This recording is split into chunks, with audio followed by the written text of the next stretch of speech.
Ici Josée. La vie universitaire comporte de nombreux défis sur le plan académique, social, personnel, financier. Vincent, étudiant universitaire, se sent confiant de surmonter certains d'entre eux et doute de lui pour d'autres.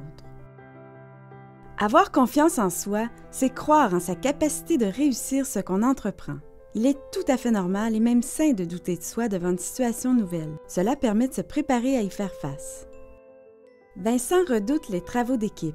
Il se sent nerveux et gêné et exprime peu ses idées par crainte de dire une bêtise ou qu'on le trouve inintéressant. Il envie Julie, sa collègue qui se montre souriante, échange avec tout le monde et propose ses idées. Il a l'impression que tout ça est si facile pour elle. Dans cette situation, Vincent a 3 options. Éviter, foncer ou faire face.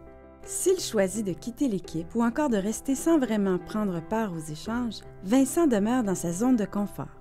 Cette stratégie réduit son anxiété à court terme, mais ne lui permet pas de gagner en assurance. Si, à l'inverse, il décide de foncer aveuglément, il risque de se lancer dans des situations trop difficiles sans y être suffisamment préparé. Les conséquences négatives n'aideront en rien sa confiance en lui.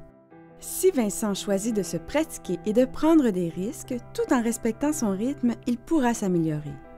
Ses attentes envers lui-même doivent être réalistes afin de vivre plus de succès et de gagner en confiance. Vincent décide de faire face à ses peurs. En acceptant de les apprivoiser, celles-ci diminuent progressivement. Il se fixe comme objectif de prendre de plus en plus sa place dans les travaux d'équipe tout au long de la session. Il aimerait se sentir plus sûr de lui dans d'autres domaines également, mais il ne peut tout entreprendre en même temps. Comment s'y prendre? Premièrement, Vincent s'assure d'acquérir les connaissances de base qui lui seront utiles. Il fait les lectures préparatoires au travail, note ses questions et commentaires au fur et à mesure de ses apprentissages. Il consulte des sources d'informations spécifiques pour épuiser des stratégies. Deuxièmement, il observe les gens de son entourage pour s'inspirer de leurs attitudes.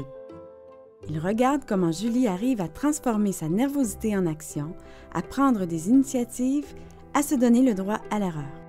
Troisièmement, il se pratique en augmentant progressivement le niveau de difficulté. Il commence par saluer ses collègues, leur sourire et échanger sur des sujets légers pour créer le contact. Il s'efforce ensuite de communiquer ses faiblesses et de dire ses idées sans être sûr qu'elles soient bonnes. Vincent prend des risques calculés. Chaque nouveau pas représente un défi à relever.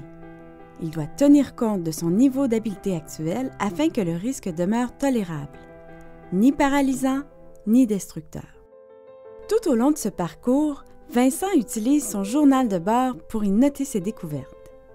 Cela lui permet d'apprendre de ses erreurs, de s'approprier ses réussites et de prévoir ses prochaines étapes d'expérimentation.